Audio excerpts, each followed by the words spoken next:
Hey guys, ang nakikita nyo ngayon ay ang mga normal na kaganapan sa amin tuwing summer.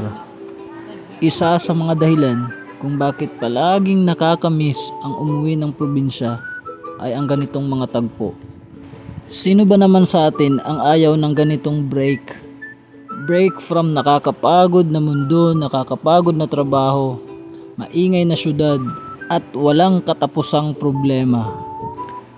Alam kong minsan napasabi ka na rin. Sana bumalik na lang ako sa pagkabata. Yung tipong wala kang ibang pinoproblema kundi ang maglaro at magsaya. Walang mga responsibilidad na nakapatong sa balikat mo. Walang mga bayaring bills, walang mga bilihin, at walang binabayarang renta. Kaya naman ngayong Holy Week, kasabay ng ating pagninilay-nilay ay sana magkaroon tayo ng panahon upang magpahinga at magsaya kasama ang ating mga pamilya. Pero, siguraduhin mo lang huwag kang mag-feeling bida at artista pag umuwi ka sa inyong probinsya. Salamat!